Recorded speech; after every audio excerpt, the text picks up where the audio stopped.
So ఈరోజు మనతో doctor GVS రావు గారు ఉన్నారు. సార్ని పలకరించి అనేక ఆసక్తికరమైన ఆరోగ్యకరమైన విషయాలు తెలుసుకుందాం. నమస్తే సార్. నమస్కారం అండి. కొంతమందికి ఏంటంటే చెవులో ఈ శబ్దాలు వినిపిస్తూ ఉంటాయి. కూ అని అప్పుడప్పుడు కూడా ముక్కులోని గాలి బ్లాక్ అయిపోయినప్పుడు కూ అని చాలా మందికి వినిపిస్తుంటాయి. కొంతమందికి అయితే ఒక ట్రైన్ వెళ్తుందా, బస్సు హార్న్ కొడుతున్నారా, ఇట్లాంటి శబ్దాలు కూడా వినిపిస్తుంటాయి. ఇలా ఉన్నా కూడా వాళ్ళకి చెవులో ఏదైనా ప్రాబ్లం ఉన్నట్టేనా? దాన్ని ఎప్పుడు మనం సీరియస్గా తీసుకోవాలండి? చెవుల్లో శబ్దాలు వస్తుంటే వాటిల్ని 2 రకాలుగా తీసుకోవాలి. ఒకటి, నిజంగా శబ్దం వస్తుందా? 2, శబ్దం వస్తున్నట్టుగా ఊహించుకుంటున్నారా? ఇది చాలా ఇంపార్టెంట్.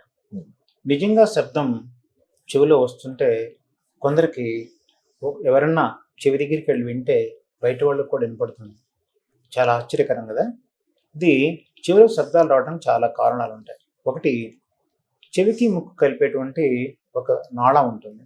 దాన్ని ఈస్టేషన్ నాళం అంటారు.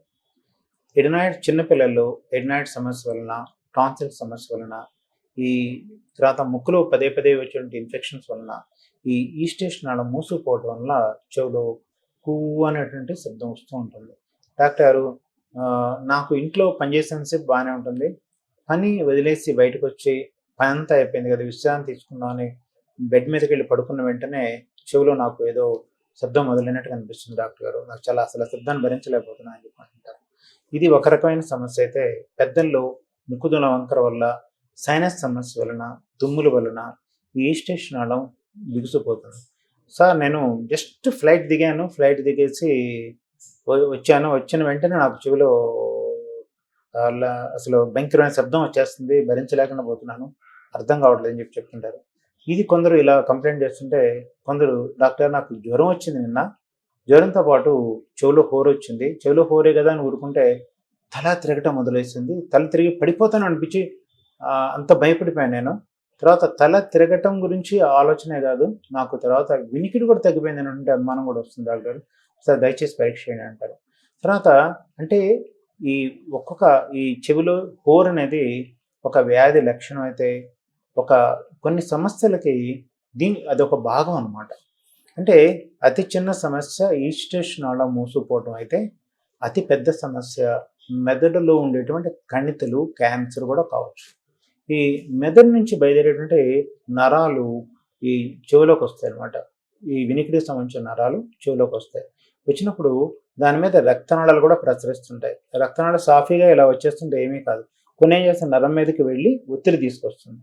మన గుండె లబ్డబ్ కొట్టుకుంటే ఈ రక్తనాళాలు కూడా లబ్డబ్ కొట్టుకున్నట్టుగా అనిపించి ఆ శబ్దం లబ్డబ్ లబ్డబ్ లబ్డబ్ అని చెవిలో వినిపిస్తూ ఉంటుంది. సరే అదే ఇంతే కదా అనుకుంటే, చెవిలో ఉండే రక్తనాళాల మీద కూడా ట్యూమర్స్ వస్తాయి. వాటిని గ్లోమస్ టింపానికం అంటారు.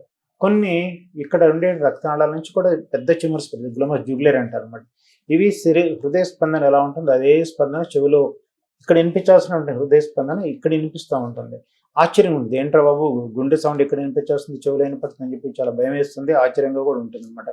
మరి ఇటువంటి లబ్డబ్ లబ్డబ్ వస్తుంటే ఈ రక్తనాళం నుంచి వచ్చే ట్యూమర్ కావచ్చు, లేకపోతే ఈ మెదడు నుంచి ఈ నరాలు బయటకు వస్తున్నప్పుడు అక్కడ ఉండే రక్తనాళాలు కదలికల వలన కూడా ఇటువంటి శబ్దం రావచ్చు అనమాట. అంటే మెదడులో కణుతులు, మెదడులో క్యాన్సర్ నుంచి ఈస్టేషన్ నాళం మూసుకుపోవడం దాకా సాధారణమైన సమస్య ముక్కు దిబ్బడ. ఈ ముక్కు దిబ్బడ వల్ల కూడా ఈస్టేషన్ నాళం మూసుకుపోవచ్చు, దీనివల్ల కూడా శబ్దం రావచ్చు అనమాట.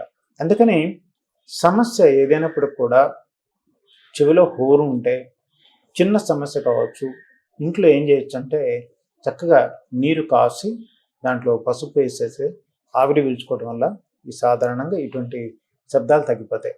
అది మీ ఇంట్లో చేసేటువంటి చిట్కా.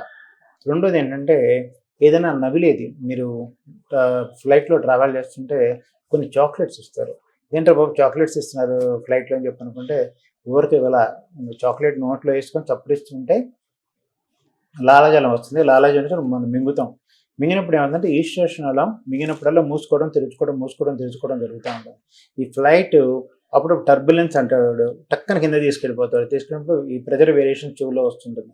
ఈస్టేషన్ నాళం బాగుంటేనే కర్ణబేరికి ఇరువైపులా ఈ ప్రెజర్ వేరియేషన్స్ చక్కగా ఉంటాయి, ఈక్వల్గా ఉంటాయి, కర్ణబేరి చాలా బాగుంటుంది. ఎప్పుడైతే టక్కన ఈ సరిగ్గా పనిచేయదో అప్పుడు చెవిలో భరించరాని నొప్పి వస్తుంటుంది. మీరు గమనించండి, చాలామంది పిల్లలు ఫ్లైట్ దిగేటప్పుడు కానీ ఫ్లైట్ టేకాఫ్ అయ్యేటప్పుడు కానీ ఏడుస్తూ ఉంటారు. ఇదేంట్రా బాబు పిల్లలు ఇప్పుడు దాకా నవ్వుతా ఉంటారు, ఇప్పుడు ఏడుస్తున్నారంటే తల్లిదండ్రులకు కూడా అర్థం కాదు. కారణం అంటే ఈస్ట్రేషన్ నాళం మూసుకుపోవటం, చెవిలో భరించలేని నొప్పి రావటం, అది చెప్పలేని వయసులో కూడా పిల్లలు ఏడుస్తూ ఉంటారు. కారణం ఏంటి? ఈస్ట్రేషన్ నాళం మూసుకుపోవటం, చెవిలో నొప్పి రావటం వల్ల ఈ పిల్లలు ఏడుస్తున్నది గమనించాలి. అది డాక్టర్స్గా నేను ప్రయాణం చేస్తున్నప్పుడు నాకు ఏడ్చే పిల్లల్ని చూస్తే నాకు నవ్వు వస్తుంది అనమాట. ఈ తల్లిదండ్రులు గమనించడం, తర్వాత ఈ అక్కడ ఉండేటువంటి ఎయిర్ హోస్టెస్ ఎవరు కూడా వాళ్ళకి తెలియదు, అర్థం కాదు, ఇది ఎందుకు ఏడుస్తున్నారో కూడా అర్థం కాదనమాట. సో అందుకని గుర్తుపెట్టుకోండి, సమస్య ఉన్నప్పుడు ప్రత్యేకంగా చెవి ఆపరేషన్ చేయించుకోవడానికి మేము చుక్కల మంది ఇచ్చి పంపిస్తాం. ముఖ ఆపరేషన్ చేయించుకున్నాడు కూడా చుక్కల మంది ఇచ్చి పంపిస్తాయి. చుక్కలు వేసుకొని మీరు ట్రావెల్ చేయండి అని చెప్తుంటారు అన్నమాట. అలా కాకుండా చెవిలో కోర్ వస్తున్నప్పుడు చుక్కల మంది వేసుకోవటం వలన, చాక్లెట్ నవలటం వల్ల, చిక్లెట్ నవలటం వల్ల, ఈస్టేషన్ నాళం మూసుకుపోవడం తెరుచుకోవడం చేయడం వల్ల, ఈ మజిల్స్ వ్యాయామం కలుపుతుండడం వల్ల చెవిలో కోరి తగ్గిపోతుంది. ఇవన్నీ చిన్న చిన్న చిట్కాలు. ఈ చిట్కాలు చేసిన తర్వాత కూడా తగ్గకపోతే దగ్గరున్న ఏంటి డాక్టర్ మాత్రమే సంప్రదిస్తే వారు క్షుణ్ణంగా పరిశీలిస్తారు. సమస్య ఏంటి, ఎక్కడుంది చూసుకున్న తర్వాత దానికి కావాల్సిన పరీక్షా విధానాలు పరీక్షలు చేసి ఆ సమస్యను కరెక్ట్గా కనుక్కొని చికిత్స తీసుకుంటే అది తగ్గిపోతుంది. డాక్టర్ ఒకవేళ ఇది సమస్య కాదు, పెద్ద సమస్య కాదు, దీని గురించి మీరు పట్టించుకోవద్దు అంటే దాని గురించే పట్టించుకొని చాలామంది మానసికంగా డిప్రెషన్లోకి లోనయ్యేటువంటి వ్యక్తులు చాలామంది చూసాను. దయచేసి డాక్టర్ మీకు సమస్య లేదు, దీన్ని మీరు మర్చిపోండి, ఇది మీకు కాదనుకోండి అని చెప్పిన తర్వాత దయచేసి దాని గురించి మీరు ఆలోచించడం మానేసి మీ మనసును భద్రంగా ఉంచుకోండి.